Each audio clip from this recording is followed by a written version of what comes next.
Jane Eyre, by Charlotte Brontë. Chapter 37. The manor house of Ferndean was a building of considerable antiquity, moderate size, and no architectural pretensions, deep buried in a wood. I had heard of it before. Mr. Rochester often spoke of it, and sometimes went there. His father had purchased the estate for the sake of the game covers. He would have let the house, but could find no tenant, in consequence of its ineligible and insalubrious site. Ferndean then remained uninhabited and unfurnished, with the exception of some 2 or 3 rooms fitted up for the accommodation of the squire when he went there in the season to shoot. To this house I came just ere dark on an evening marked by the characteristics of sad sky, cold gale, and continued small penetrating rain. The last mile I performed on foot, having dismissed the chaise and driver with the double remuneration I had promised. Even when within a very short distance of the manor house, you could see nothing of it, so thick and dark grew the timber of the gloomy wood about it. Iron gates between granite pillars showed me where to enter, and passing through them, I found myself at once in the twilight of close-ranked trees. There was a grass-grown track descending the forest aisle between hoar and knotty shafts and under-branched arches. I followed it, expecting soon to reach the dwelling, but it stretched on and on, it would far and farther, no sign of habitation or grounds was visible. I thought I had taken a wrong direction and lost my way. The darkness of natural as well as of sylvan dusk gathered over me. I looked round in search of another road. There was none. All was interwoven stem, columnar trunk, dense summer foliage, no opening anywhere. I proceeded. At last my way opened, the trees thinned a little. Presently I beheld a railing. Then the house, scarce, by this dim light, distinguishable from the trees, so dank and green were its decaying walls. Entering a portal, fastened only by a latch, I stood amidst a space of enclosed ground, from which the wood swept away in a semicircle. There were no flowers, no garden beds, only a broad gravel walk girdling a grass plat, and this set in the heavy frame of the forest. The house presented 2 pointed gables in its front. The windows were latticed and narrow. The front door was narrow too, 1 step led up to it. The whole looked, as the host of the Rochester Arms had said, quite a desolate spot. It was as still as a church on a week-day. The pattering rain on the forest leaves was the only sound audible in its vicinage. "Can there be life here?" I asked. Yes, life of some kind there was, for I heard a movement, that narrow front door was unclosing, and some shape was about to issue from the grange. It opened slowly. A figure came out into the twilight and stood on the step, a man without a hat. He stretched forth his hand as if to feel whether it rained. Dusk as it was, I had recognized him. It was my master, Edward Fairfax Rochester, and no other. I stayed my step, almost my breath, and stood to watch him, to examine him, myself unseen, and, alas, to him invisible. It was a sudden meeting, and one in which rapture was kept well in check by pain. I had no difficulty in restraining my voice from exclamation, my step from hasty advance. His form was of the same strong and stalwart contour as ever. His port was still erect, his hair was still raven black, nor were his features altered or sunk. Not in 1 year's space, by any sorrow, could his athletic strength be quelled, or his vigorous prime blighted. But in his countenance I saw a change. That looked desperate and brooding. That reminded me of some wronged and fettered wild beast or bird, dangerous to approach in his sullen woe. The caged eagle, whose gold-ringed eyes cruelty has extinguished, might look as looked that sightless Samson. And, reader, do you think I feared him in his blind ferocity? If you do, you little know me. A soft hope blessed with my sorrow that soon I should dare to drop a kiss on that brow of rock, and on those lips so sternly sealed beneath it. But not yet. I would not accost him yet. He descended the 1 step, and advanced slowly and gropingly towards the grass-plat. Where was his daring stride now? Then he paused, as if he knew not which way to turn. He lifted his hand and opened his eyelids. gazed blank and with a straining effort on the sky, and toward the amphitheatre of trees, one saw that all to him was void darkness. He stretched his right hand; the left arm, the mutilated one, he kept hidden in his bosom. He seemed to wish by touch to gain an idea of what lay around him. He met but vacancy still, for the trees were some yards off from where he stood. He relinquished the endeavour, folded his arms, and stood quiet and mute in the rain, now falling fast on his uncovered head. At this moment John approached him from some quarter. "Will you take my arm, sir?" he said. "There is a heavy shower coming on. Had you not better go in?" "Let me alone," was the answer. John withdrew without having observed me. Mr. Rochester now tried to walk about. Vainly; all was too uncertain. He groped his way back to the house, and re-entering it, closed the door. I now drew near and knocked. John's wife opened for me. "Mary," I said, "how are you?" She started as if she had seen a ghost. I calmed her. To her hurried, "Is it really you, miss, come at this late hour to this lonely place?" I answered by taking her hand, and then I followed her into the kitchen, where John now sat by a good fire. I explained to them in few words that I had heard all which had happened since I left Thornfield, and that I was come to see Mr. Rochester. I asked John to go down to the turnpike house, where I had dismissed the chaise, and bring my trunk, which I had left there; and while I removed my bonnet and shawl, I questioned Mary as to whether I could be accommodated at the manor house for the night; and finding that arrangements to that effect, though difficult, would not be impossible, I informed her I should stay. Just at that moment the parlour bell rang. "When you go in," said I, "tell your master that a person wishes to speak to him, but do not give my name." "I don't think he will see you," she answered. "He refuses everybody." When she returned, I inquired what he had said. "You are to send in your name and your business," she replied. She then proceeded to fill a glass with water, and place it on a tray, together with candles. "Is that what he rang for?" I asked. "Yes. He always has candles brought in at dark, though he is blind." "Give the tray to me. I will carry it in." I took it from her hand. She pointed me out to the parlour door. The tray shook as I held it. The water spilled from the glass. My heart struck my ribs loud and fast. Mary opened the door for me, and shut it behind me. This parlour looked gloomy.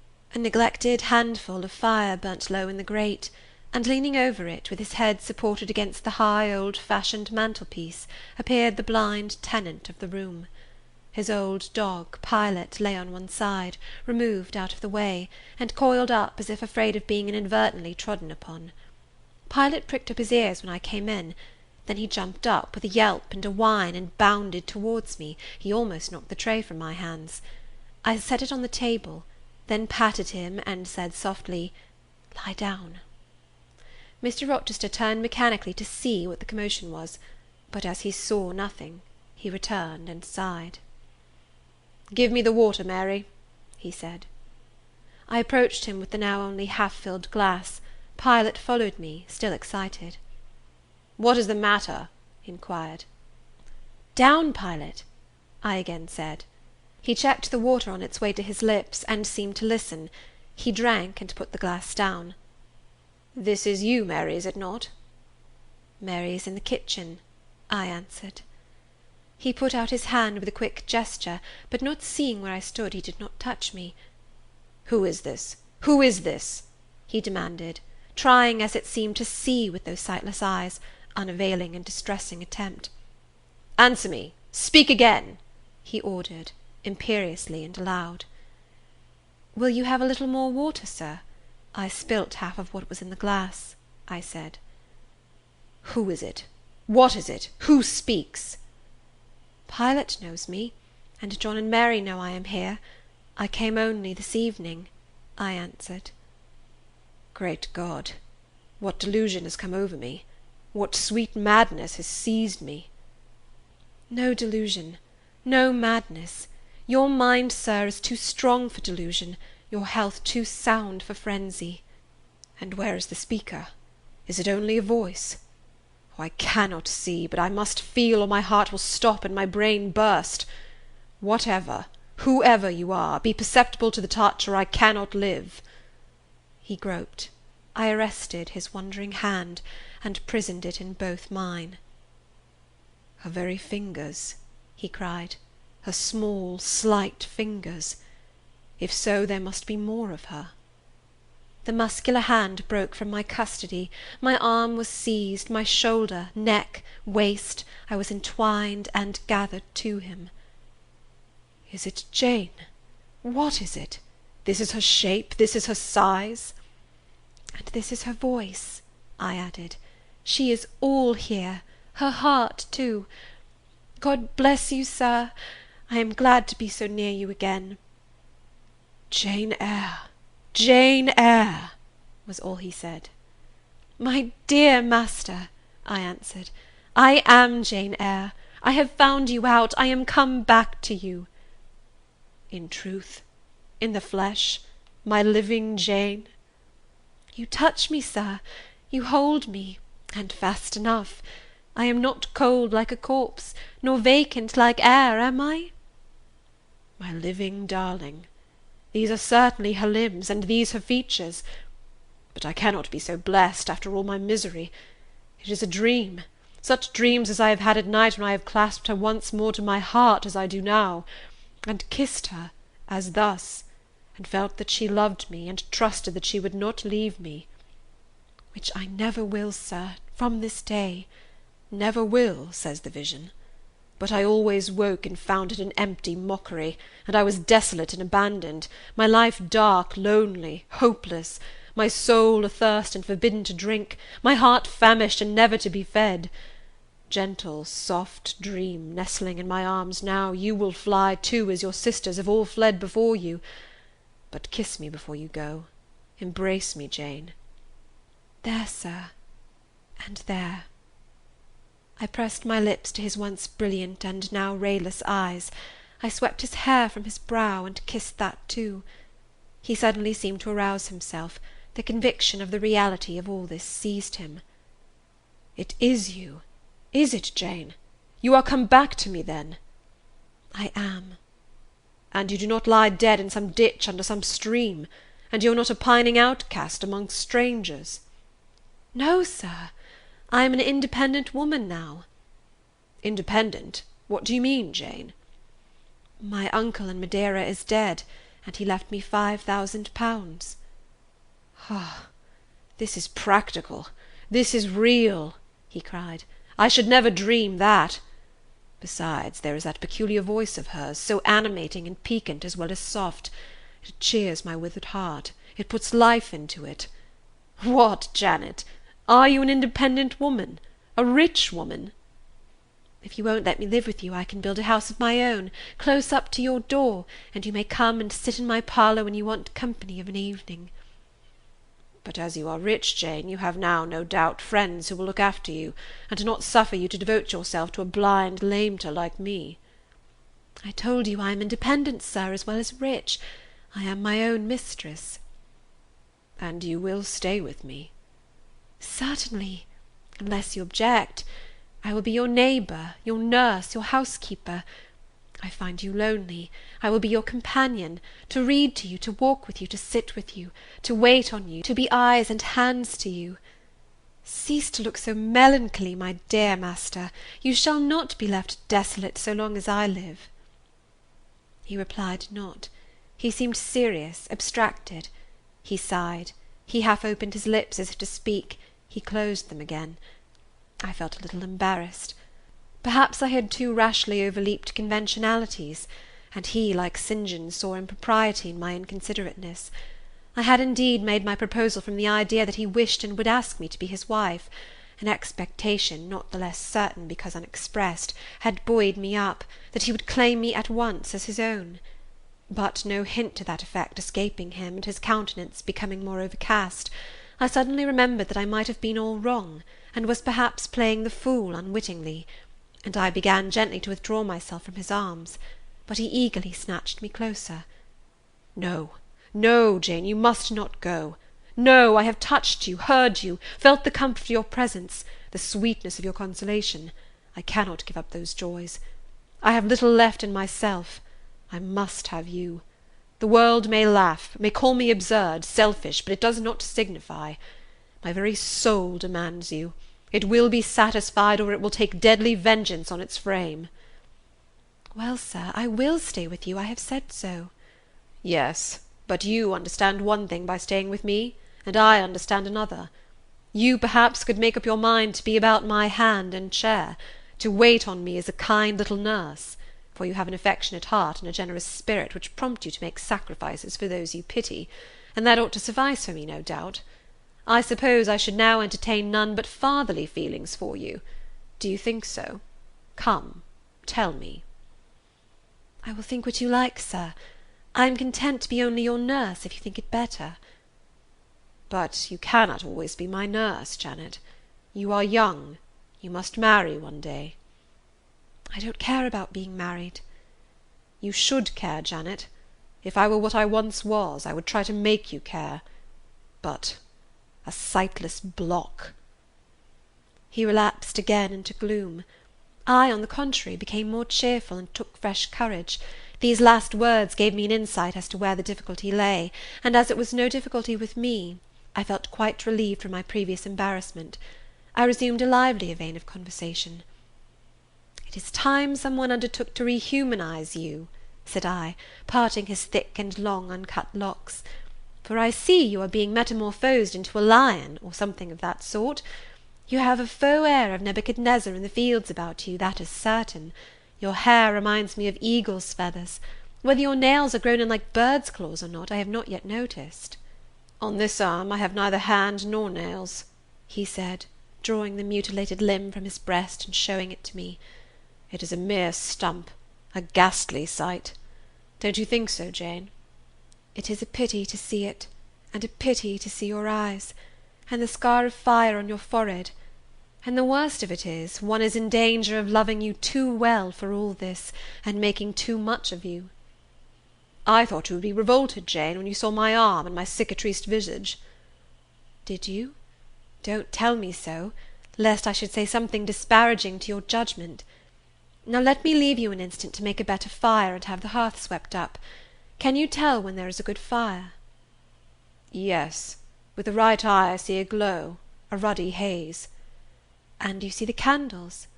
"Very dimly. Each is a luminous cloud." "Can you see me?" "No, my fairy, but I am only too thankful to hear and feel you." "When do you take supper?" "I never take supper." "But you shall have some to-night. I am hungry. So are you, I dare say, only you forget." Summoning Mary, I soon had the room in a more cheerful order. I prepared him likewise a comfortable repast. My spirits were excited, and with pleasure and ease I talked to him during supper and for a long time after. There was no harassing restraint, no repressing of glee and vivacity with him, for with him I was perfectly at ease, because I knew I suited him. All I said or did seemed either to console or revive him. Delightful consciousness! It brought to life and light my whole nature. In his presence I thoroughly lived, and he in mine. Blind as he was, smiles played over his face, joy dawned on his forehead, his lineaments softened and warmed. After supper he began to ask me many questions, of where I had been, what I had been doing, how I had found him out. But I gave him only partial replies. It was too late to enter into particulars that night. Besides, I wished to touch no deep thrilling chord, to open no fresh well of emotion in his heart. My sole present aim was to cheer him. Cheered, as I have said, he was, and yet but by fits. If a moment's silence broke the conversation, he would turn restless, touch me, then say, "Jane, you are altogether a human being, Jane? You are certain of that?" "I conscientiously believe so, Mr. Rochester." "Yet how on this dark and doleful evening could you so suddenly rise on my lone hearth? I stretched my hand to take a glass of water from a hireling, and it was given me by you. I asked a question, expecting John's wife to answer me, and your voice spoke at my ear." "Because I had come in Mary's stead with the tray." "And there is enchantment in the very hour I am now spending with you.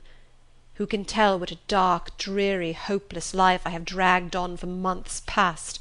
doing nothing, expecting nothing, merging night in day, feeling but the sensation of cold when I let the fire go out, of hunger when I forgot to eat, and then a ceaseless sorrow, and at times a very delirium of desire to behold my Jane again. Yes, for her restoration I long, far more than for that of my lost sight. How can it be that Jane is with me and says she loves me? Will she not depart as suddenly as she came? To-morrow I fear I shall find her no more. A commonplace, practical reply, out of the train of his own disturbed ideas, was, I was sure, the best and most reassuring for him in his frame of mind. I passed my finger over his eyebrows, and remarked that they were scorched, and that I would apply something which would make them grow as broad and black as ever. Where is the use of doing me any good in any way, beneficent spirit, when at some fatal moment you will again desert me, passing like a shadow, whither and how to me unknown, and for me remaining afterwards undiscoverable? Have you a pocket-comb about you, sir? What for, Jane? Just to comb out this shaggy black mane. I find you rather alarming when I examine you close at hand. You talk of me being like a fairy, but I am sure you are more like a brownie.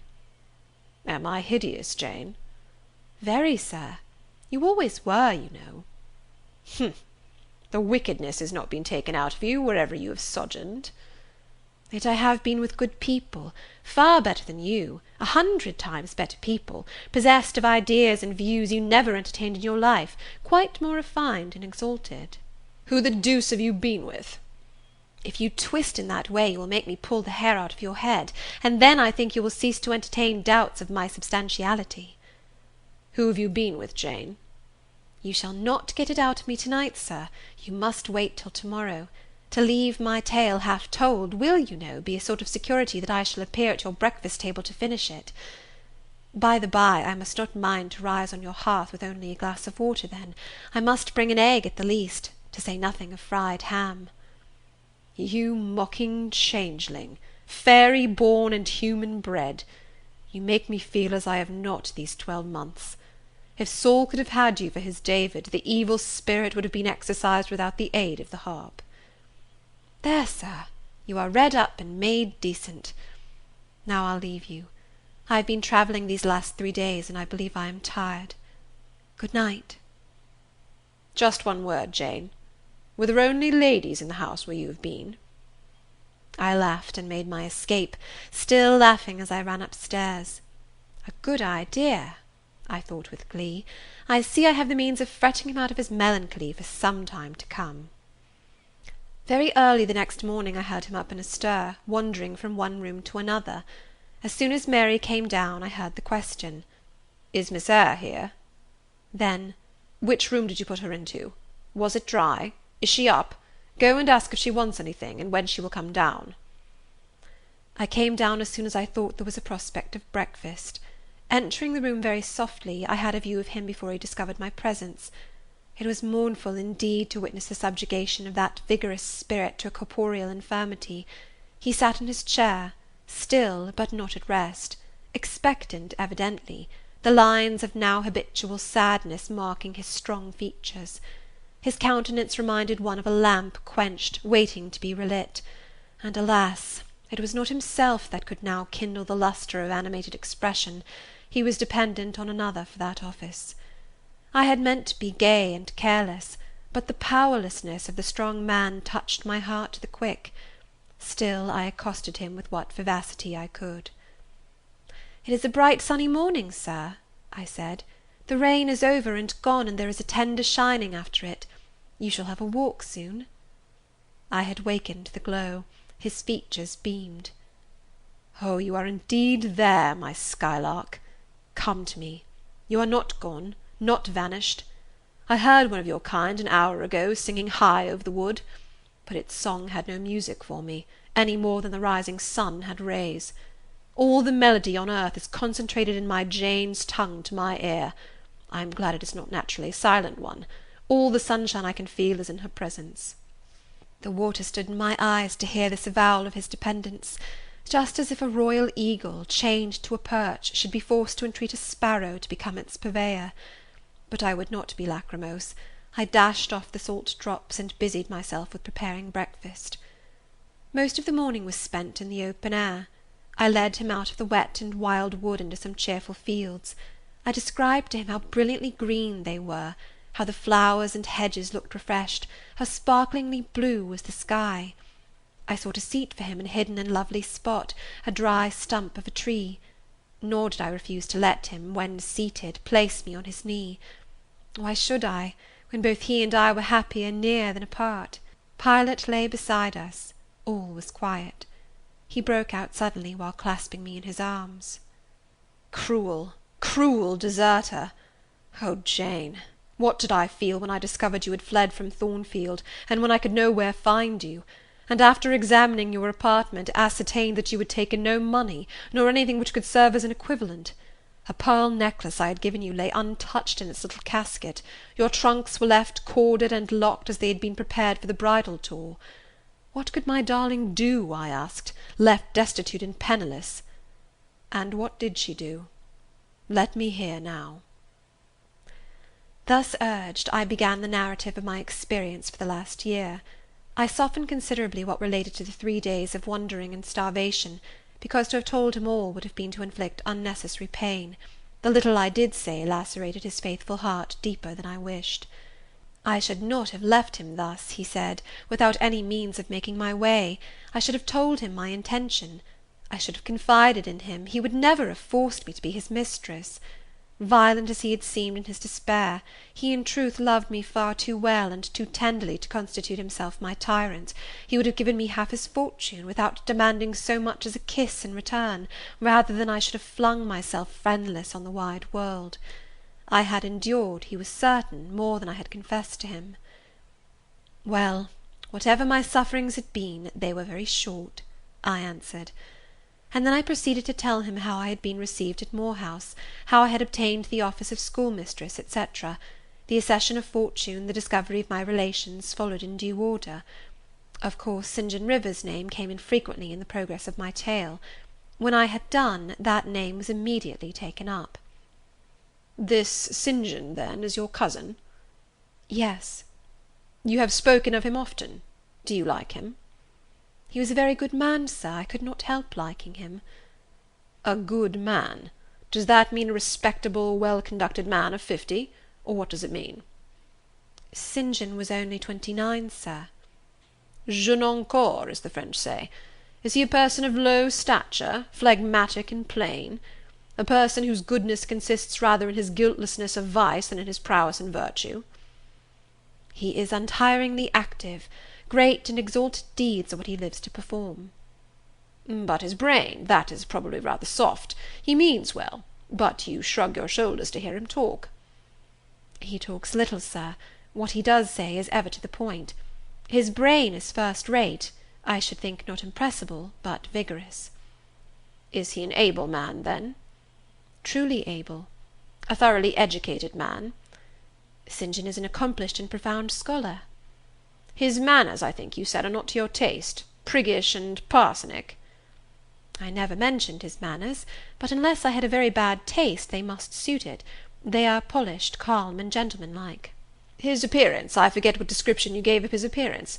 A sort of raw curate, half strangled with his white neckcloth, and stilted up on his thick-soled high-lows, eh?" "St. John dresses well. He is a handsome man, tall, fair, with blue eyes and a Grecian profile." Aside. "Damn him." To me. "Did you like him, Jane?" "Yes, Mr. Rochester, I liked him, but you asked me that before."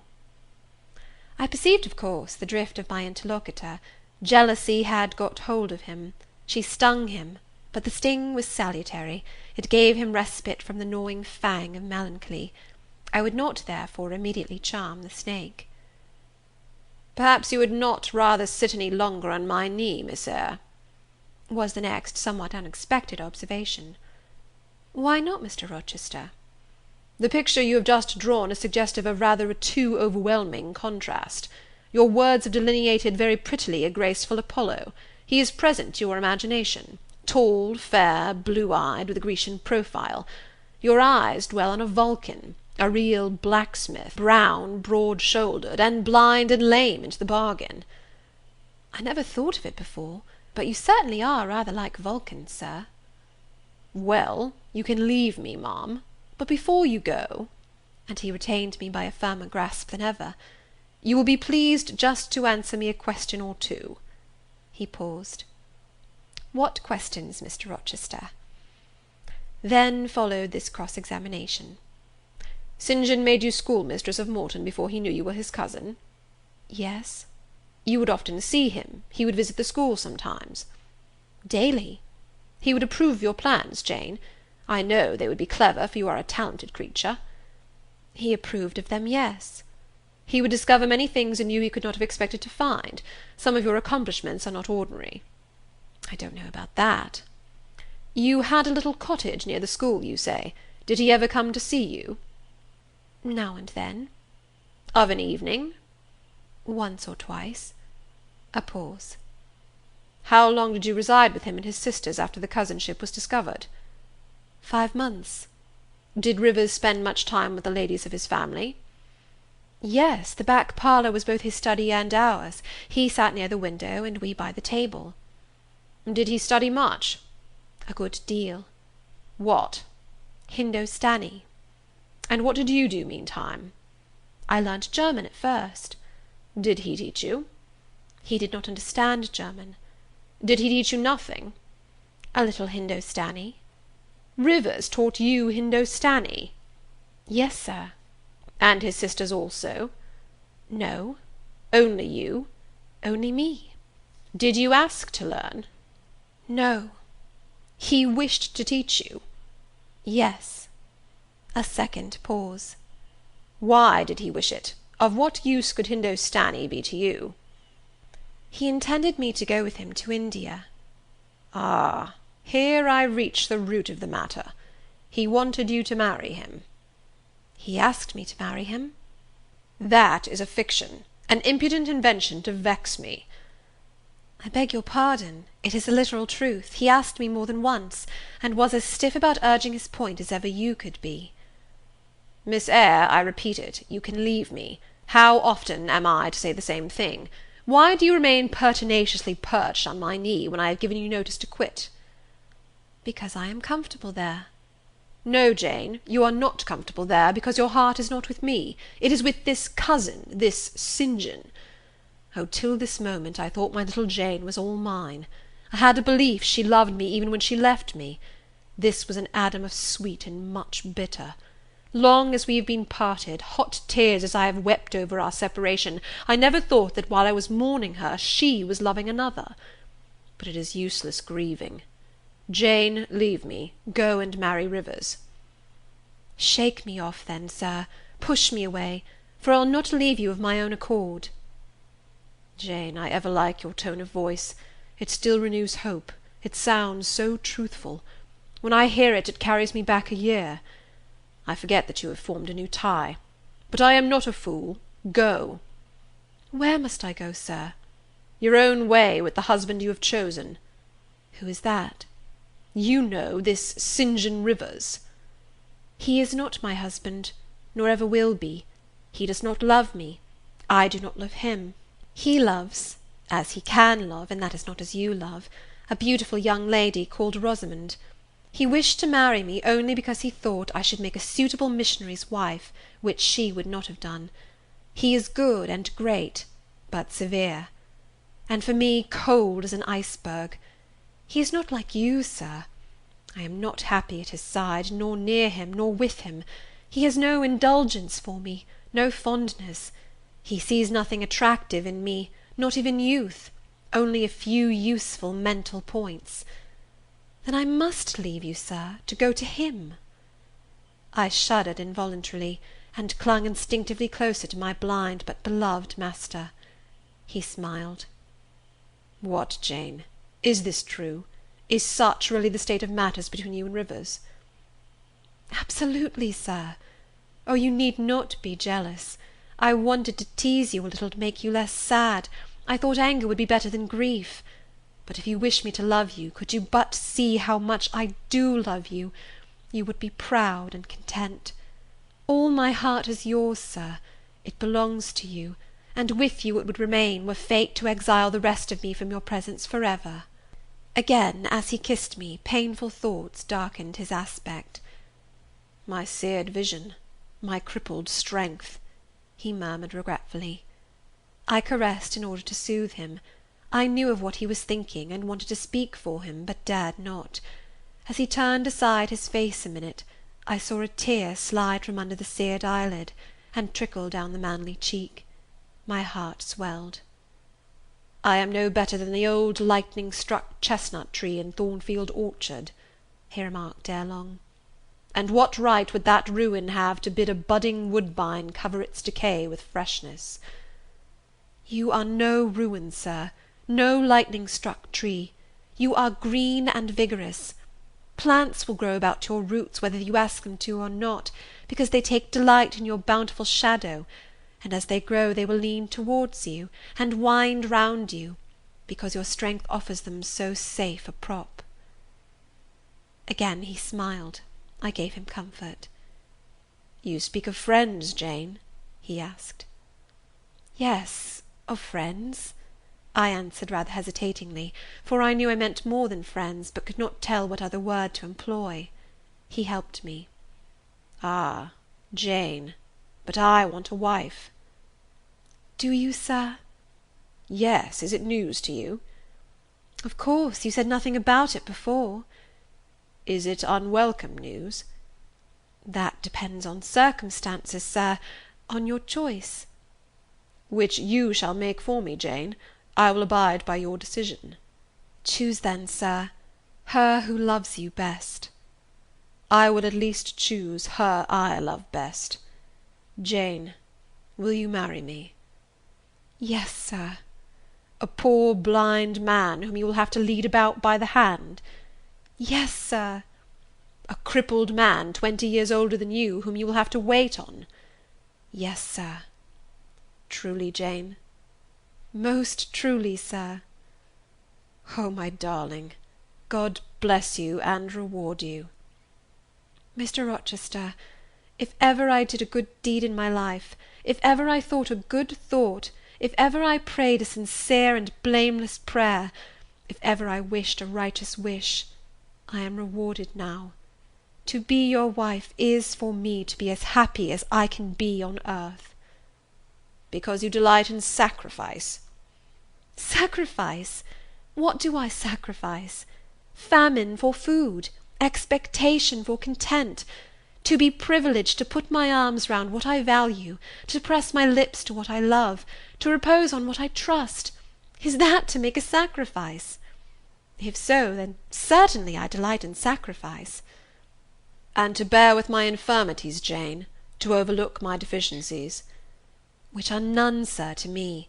I love you better now, when I can really be useful to you, than I did in your state of proud independence, when you disdained every part but that of the giver and protector."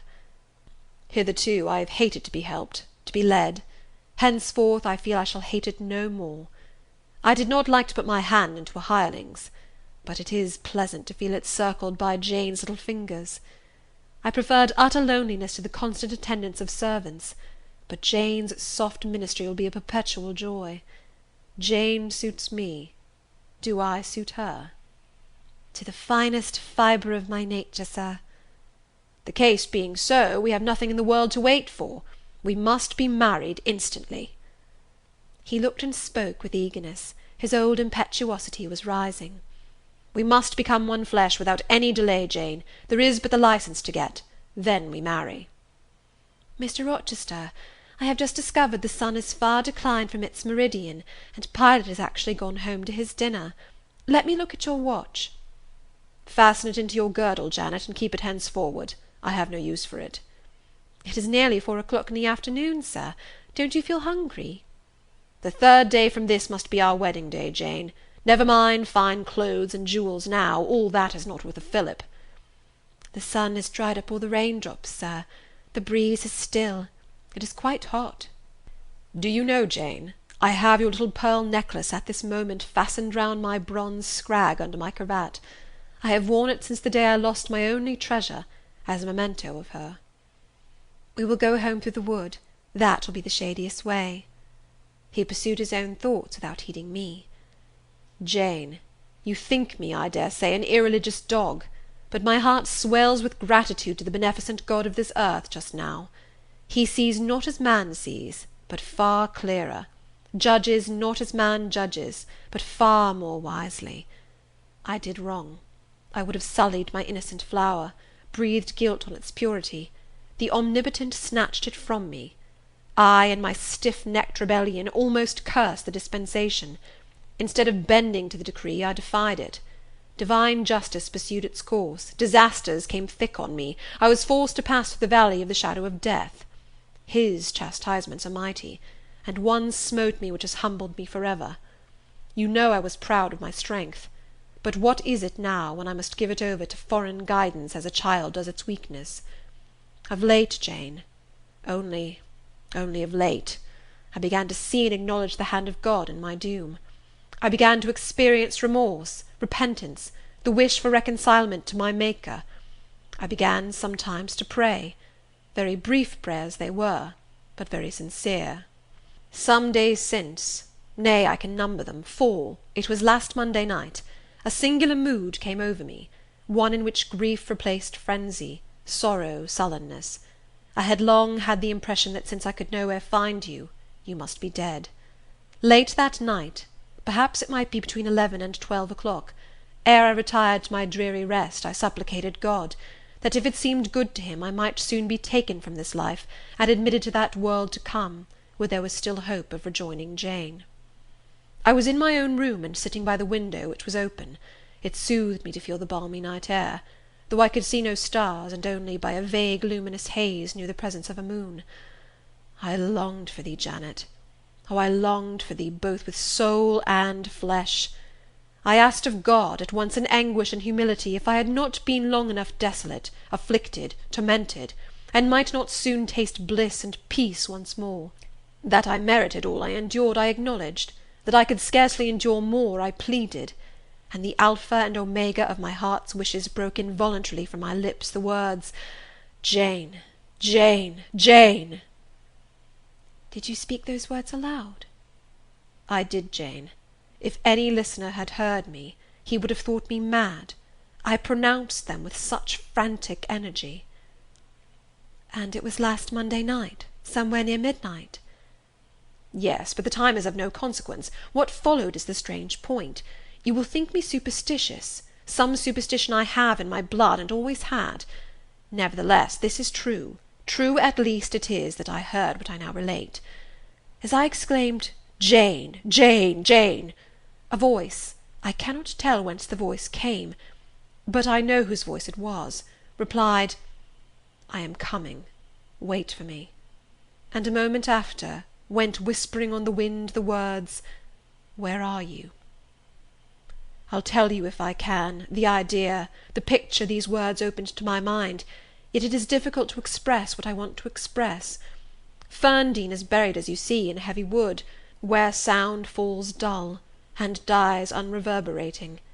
"Where are you?" seemed spoken amongst mountains, for I heard a hill-sent echo repeat the words.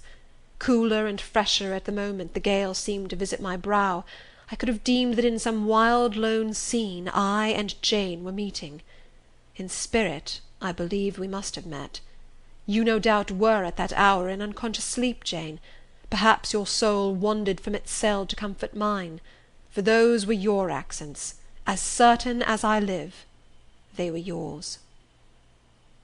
Reader, it was on Monday night, near midnight, that I too had received the mysterious summons. Those were the very words by which I replied to it. I listened to Mr. Rochester's narrative, but made no disclosure in return. The coincidence struck me as too awful and inexplicable to be communicated or discussed.